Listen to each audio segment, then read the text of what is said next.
This is the satellite image they tried to bury. Smoke rising from the southwestern coast of Iran, visible from orbit, thick and black and spreading across the Persian Gulf like an oil spill across glass.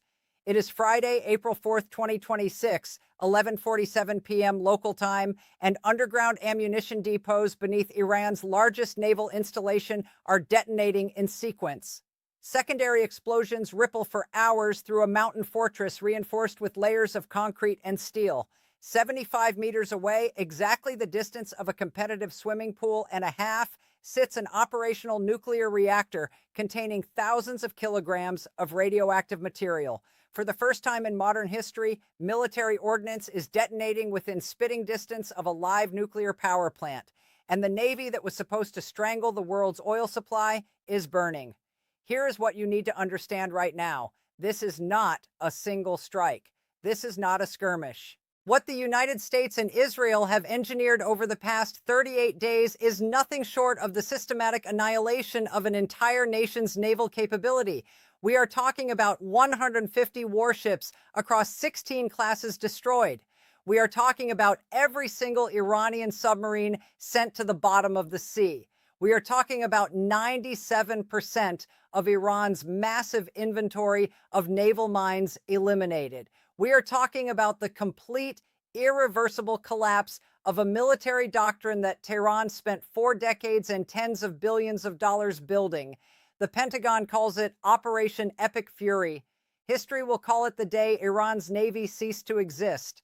And it gets worse, because the Bushehr strike did not just sink ships. It cracked open the foundational lie of Iranian defense strategy, the belief that if you bury your weapons deep enough underground, reinforced with enough steel and concrete, no power on Earth can touch you. On April 4th, the mountain itself betrayed that promise. The tunnels collapsed, the ammunition cooked off, and Iran's ability to threaten the Strait of Hormuz, 20% of the world's oil supply flowing through a choke point narrower than the English Channel, was fundamentally and perhaps permanently compromised. In this report, we are going to break down exactly what was destroyed and why it matters for every barrel of oil on the planet. We are going to explain the engineering masterpiece that Iran built beneath those mountains and how American penetration munitions turned it into a tomb. We are going to show you the $800 million in damage Iran inflicted on U.S. bases in retaliation and why it was not enough. We are going to walk through the Islamabad peace talks, the fragile ceasefire, and the nuclear safety emergency that has the IAEA, Russia, and every Gulf state watching the reactor at Bushehr with white-knuckled terror. And we are going to explain why the balance of power in the Persian Gulf has shifted in ways that will not reverse for a generation. Buckle up. To understand why Bushehr matters so profoundly, you have to understand what it was before the bombs fell. Bushehr Naval Base sits on the southwestern coast of Iran, directly facing the Persian Gulf. It serves as the headquarters of the IRGC Navy's 2nd Naval District, and for decades it was the crown jewel of Iran's asymmetric warfare architecture. This was not a collection of piers and patrol boats. Beneath the base, carved into the mountain itself, lay a massive tunnel complex, multiple entry and exit points, emergency evacuation systems, automated ammunition transport rails, temperature and humidity-controlled storage chambers designed to preserve missile stockpiles and attack drones indefinitely. This was an engineering masterpiece, purpose-built to survive exactly the kind of bombardment it received on April 4th. Here is where the technical reality becomes staggering.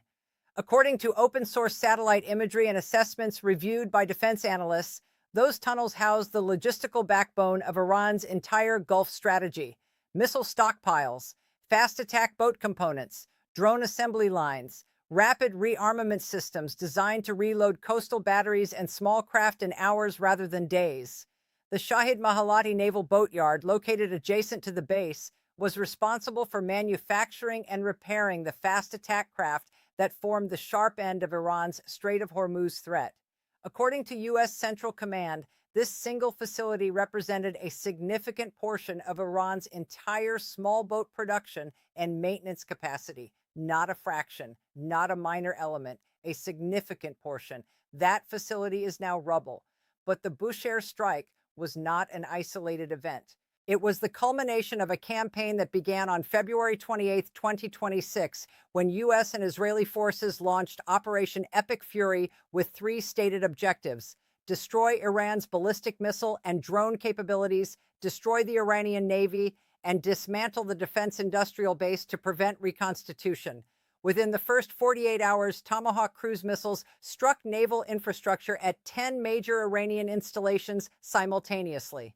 Bandar Abbas, home to the IRGC Navy headquarters and the Iran Forward Southern Fleet, was hit on February 28th, March 2nd, and March 5th. Satellite imagery showed multiple fires, sunken vessels, and destroyed buildings across the port. Chabahar, Iran's only deepwater port with direct access to the Indian Ocean, was struck within hours of the operation's launch. But here's the detail that nobody is talking about. By March 16, 2026, CENTCOM Admiral Brad Cooper confirmed the United States had destroyed more than 100 Iranian naval vessels. By the time the ceasefire was announced on April 8th, that number had climbed to 150 warships across 16 classes. Let those numbers register. 150 warships. The Iris Makran, Iran's first forward base ship, a converted tanker capable of supporting helicopter operations and special forces, was struck at Bandar Abbas and burned. The Iris Dina, a Mauj-class frigate armed with anti-ship missiles and surface-to-air systems, was torpedoed by a U.S. submarine in the Indian Ocean south of Sri Lanka on March 4th. Every Kilo-class submarine, the most capable boats in Iran's fleet, was sunk. All four Shahid Soleimani-class corvettes, Iran's most advanced surface combatants with semi-stealth capability, were confirmed destroyed by March 11th. Secretary of War Pete Hegseth declared the Iranian Navy combat ineffective within days. Let me explain the mechanics of what that phrase means, because combat ineffective is not a talking point. It is a military classification. It means a force has lost the ability to conduct organized offensive operations. Iran's Navy did not just lose ships. It lost the infrastructure to build new ones. It lost the boatyards that repair them. It lost the underground stockpiles that arm them. It lost the command and control networks that coordinate them. It lost the mine-laying vessels that were supposed to choke the Strait of Hormuz. More than 30 mine-laying craft were destroyed by March 16th alone. The chairman of the Joint Chiefs, General Dan Kane, stated publicly that all three military objectives of Operation Epic Fury had been achieved. This is not spin. This is the Pentagon saying, with satellite imagery to prove it, that they dismantled an entire naval order of battle in 38 days. And here's the brutal logic that makes reconstruction nearly impossible. Iran built its naval infrastructure under decades of international sanctions using domestically manufactured components, reverse-engineered Russian technology, and years of painstaking mountain engineering. That timeline cannot be compressed. According to technical assessments, rebuilding the underground tunnel complex at Bushehr alone, under current sanction levels and without access to specialized mountain engineering equipment, is a project measured not in months, but in years, possibly a decade. Iran's pre-war naval posture in the Gulf, if it ever reopens as a possibility, is a generational rebuilding project. The window has not just closed, it has been welded shut. Now let us talk about the Strait of Hormuz, because this is the variable that governs everything. 20% of the world's oil and natural gas passes through that narrow waterway. Every tanker, every LNG carrier from the Gulf to global markets squeezes through a choke point barely 21 miles wide at its narrowest. For 4 decades, Iran's ability to threaten that strait was its ultimate card. The power to say to Washington, to Brussels, to Beijing, push us too far, and we close the tap on global energy. The fast attack boats, the coastal defense missiles, the mine-laying operations, the drone swarms, the coordination center for all of it was Bushehr. That equation has now been rewritten in fire and steel. But here is the catch. Iran did not simply lose the Hormuz card, it played it and lost. Following the February 28th strikes, Iran closed the Strait of Hormuz entirely. Daily shipping traffic through the strait decreased by more than 90%, according to the Joint Maritime Information Center in Bahrain. Major container shipping companies, including Maersk, CMA CGM, and Hapag-Lloyd, suspended all transits. Brent crude prices spiked 10 to 13% in early trading, with analysts warning they could reach $100 per barrel or higher. Iran began allowing selective passage to ships from allied nations, China, Russia, India, Iraq, and Pakistan, while blocking everyone else. Tehran even began charging tolls exceeding $1 million per vessel for passage through what international law designates as a transit corridor. This was economic warfare on a planetary scale, and it backfired catastrophically, because by playing the Hormuz card with a navy that no longer existed to enforce it, Iran revealed the hollow core of its deterrent. The United States responded by declaring a naval blockade. On April 13th, U.S. Navy destroyers transited the strait for the first time since the war began. CENTCOM announced mine clearance operations. According to one intelligence assessment, Iran had actually lost track of mines it planted in the strait, rendering it unable to fully reopen passage even if it wanted to. 230 loaded oil tankers sat waiting inside the Gulf. The global energy market was hemorrhaging. And Iran, without a navy, without submarines, without mine-laying capacity, was trying to negotiate from a position that existed only in memory. This is where the psychological dimension becomes devastating. For a regime that defined itself through military defiance, through the projection of asymmetric power against a technologically superior adversary, the destruction of the Navy is not merely a tactical loss, it is an identity crisis. Iran state television had spent years broadcasting footage of missiles gliding along automated underground rails, rows of drones in pristine tunnel corridors bathed in fluorescent light. The message was clear: come and strike us, we will survive down here. The secondary explosions at Bushehr on April 4th told the world a different story. The doctrine of underground invincibility, the centerpiece of Iranian strategic planning for decades, has been placed under fundamental question, and the implications cascade outward. If the Bushehr tunnels were breached to this extent, what does that mean for Natanz, for Fordo, for the scattered missile depots buried beneath mountains across the country? These are all products of the same doctrine: different depths, different rock compositions, different reinforcement levels, but the precedent is now set. Advanced penetration munitions have demonstrated capability against hardened underground infrastructure that Iran designed specifically to withstand conventional bombardment. Tehran may now need to reassess not just a single naval base, but the foundational logic of its entire defense architecture. Sources within the defense intelligence community describe this as a paradigm shift in underground warfare. It gets worse, because Bushehr was not purely a conventional military installation. It was also part of the logistical infrastructure feeding Iran's regional proxy network, weapons supply chains to the Houthis in Yemen, to Hezbollah in Lebanon, to Shia militias in Iraq. Components of those supply chains passed through underground storage facilities like those beneath Bushehr. The destruction of stockpiles in those depots has reportedly degraded not only Iran's own retaliatory capability, but its ability to transfer weapons and ammunition to proxy forces at previous rates. Within the first 2 weeks of the war, Iran launched hundreds of drones and ballistic missiles at U.S. bases and regional infrastructure, hitting the U.S. Naval Forces Central Command headquarters in Bahrain, the Al Udeid base in Qatar, Camp Buehring in Kuwait, and Prince Sultan Air Base in Saudi Arabia. Damage to U.S. regional installations reached approximately $800 million. But Iran's retaliatory capacity following the April 4th Bushehr strike was notably diminished. Military analysts attribute this directly to the loss of underground stockpiles. Now let us talk about the nuclear dimension, because this is the crisis within the crisis that should terrify everyone. The Bushehr nuclear power plant, Iran's only operational commercial reactor, sits directly adjacent to the military complex. Built with Russian assistance and jointly operated by Iranian and Russian personnel from Rosatom, it powers a city of 250,000 people. Iran's foreign minister, Abbas Araghchi, confirmed that the facility was struck 4 times since the war erupted. On the night of April 4th, a projectile struck within 75 meters of the reactor, killing 1 member of the physical protection staff and damaging a building through shock waves and fragments. 75 meters, the width of a soccer field, between a military strike and an operational nuclear reactor containing thousands of kilograms of nuclear material.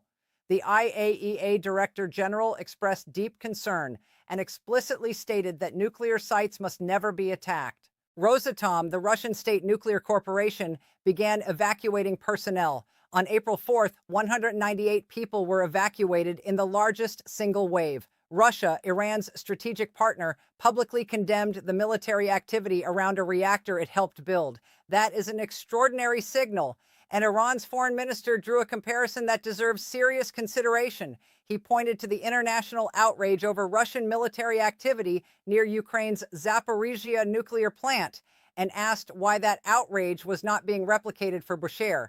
The European Union, which was vocal about Zaporizhia, has been largely silent. That asymmetry is being noticed across the global south, and it is fueling a legitimacy crisis for the Western-led international order. For the Gulf states, Saudi Arabia, the UAE, Qatar, Kuwait, Bahrain, this nuclear dimension transforms the calculus entirely. The weakening of Iran's Hormuz threat is in the short term a source of relief. Their oil and LNG exports flow through that strait. Any reduction in Iran's ability to close it translates directly into reduced risk premiums for their economies. But these same states lie within the potential radioactive fallout zone of a reactor incident at Bushehr. Kuwait is approximately 300 kilometers away. Bahrain is across the Gulf. Qatar and the UAE are within range. Their governments understand this with perfect clarity. Diplomatic channels have been activated at the highest levels. Iran's Atomic Energy Organization formally asked the IAEA to condemn the attacks, with its head describing them as a clear violation of international law and a war crime. The nuclear card has changed shape. It is no longer about enrichment capacity or breakout timelines. The existential risk created by the intersection of military operations and an operational nuclear plant is now a central variable in every diplomatic conversation about ending this conflict. Let us get technical about what underground warfare looks like after Bushehr, because this is the detail that defense planners in Tehran, in Pyongyang, and in Beijing are studying right now. Iran's tunnel doctrine was built on a simple calculation. Concrete and steel at sufficient depth can absorb the kinetic energy of any conventional munition. The mountain acts as a natural shield, distributing blast pressure across millions of tons of rock. Ventilation systems, blast doors, and segmented chambers were designed to contain damage and prevent chain reactions. The theory was elegant. The practice on April 4th proved catastrophic. Open-source satellite imagery and technical analyses indicate that American forces targeted not the tunnels themselves, but their critical nodes, entrances, ventilation shafts, and ammunition transport junctions. The resulting chain reaction detonated stored ordnance from within.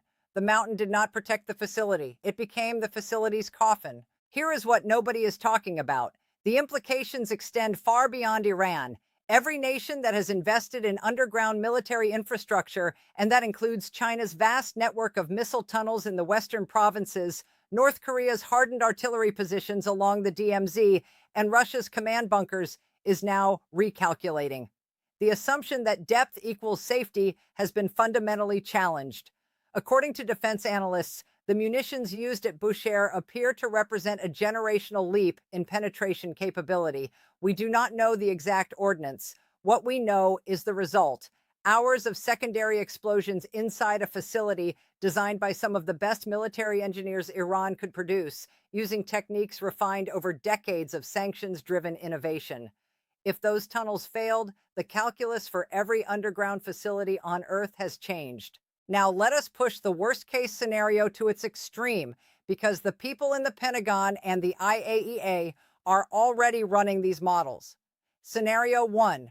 The Bushehr reactor suffers a direct hit in a subsequent strike or loses off-site power for an extended period.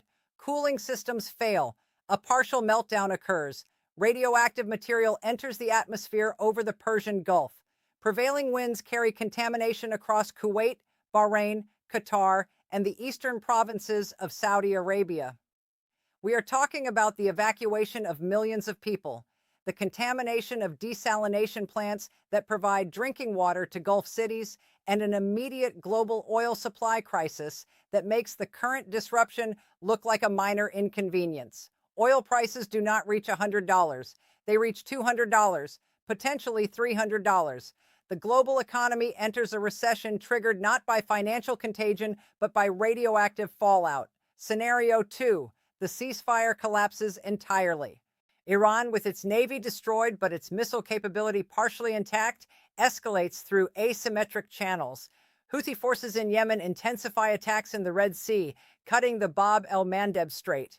Iranian-backed militias in Iraq launch sustained drone and rocket campaigns against U.S. bases. Hezbollah, already engaged in Lebanon, where Israeli strikes have killed more than 2,100 people since March 2nd, opens a full northern front against Israel. The conflict metastasizes from a U.S.-Iran war into a regional conflagration spanning 5 countries simultaneously.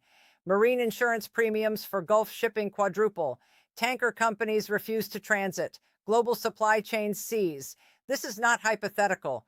Every element of this scenario exists in active operational planning documents on both sides.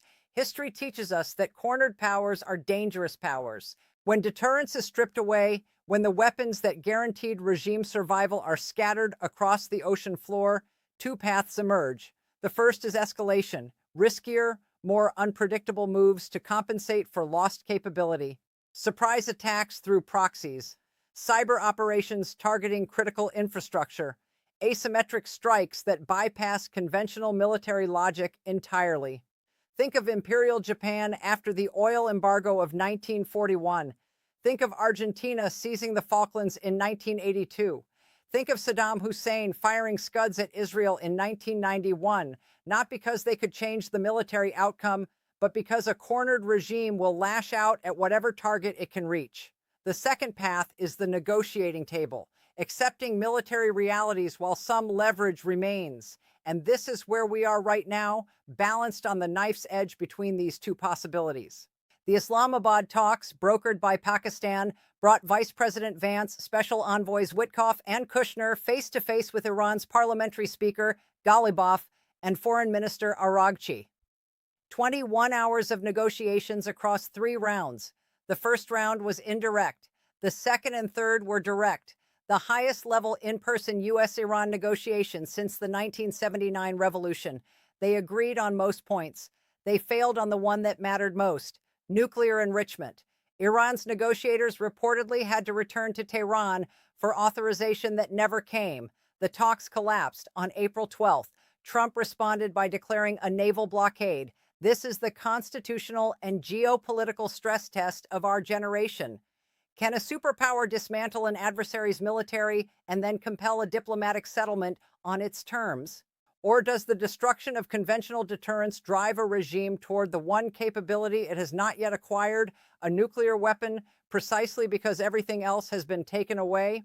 The IEA has already noted that Iran's heavy water production plant at Arak sustained severe damage. The enrichment center at Fordow and the conversion facility at Isfahan are being monitored. Iran's entire declared nuclear infrastructure is now operating under the shadow of an active war. The irony is suffocating.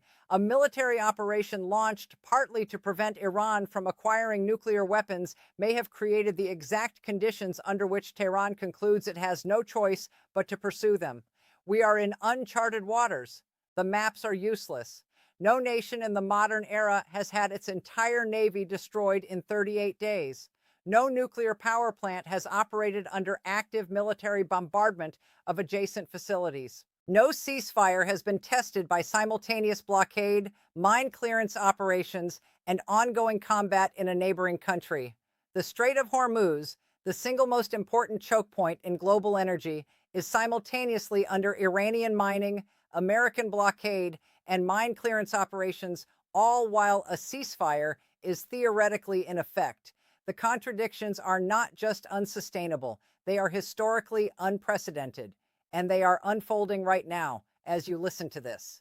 So watch what happens next. Watch the Strait of Hormuz. As of today, the U.S. Navy has destroyers inside the strait for the first time since the war began. conducting mine clearance while Iran's IRGC threatens to treat any military vessel as a ceasefire violation. Watch the ceasefire expiration on April 21st. Second-round talks are under discussion, but nothing is scheduled. Pakistan is pushing to host another session. Turkey is stepping in. But the gaps between American demands and Iranian red lines, nuclear enrichment, the status of the Strait, sanctions relief, remain vast. Watch oil prices. 230 loaded tankers sit waiting inside the Gulf. Shipping through the Strait remains down more than 90%. Every day the Strait stays restricted adds billions of dollars in cost to the global economy. Watch Iran's reconstruction efforts. Satellite imagery shows that during the ceasefire, Iran has been working to clear debris from the entrances of its underground missile bases. Dump trucks lined up outside tunnel entrances, heavy equipment moving rubble. The doctrine of survival says, eat the first attack, dig yourself out, and launch again. But digging out takes time that the ceasefire may not provide. And watch the reactor. The IAEA is conducting continuous monitoring. No radiation leak has been detected. But 75 meters is not a margin of safety. It is a margin of luck. And luck in a war zone is not a strategy. Here is what is certain.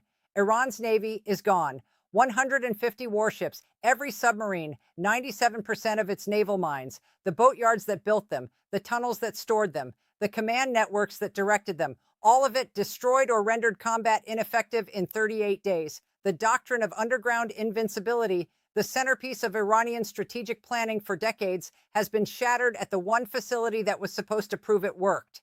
And within 75 meters of that shattered doctrine sits a nuclear reactor that the entire world is now watching with held breath.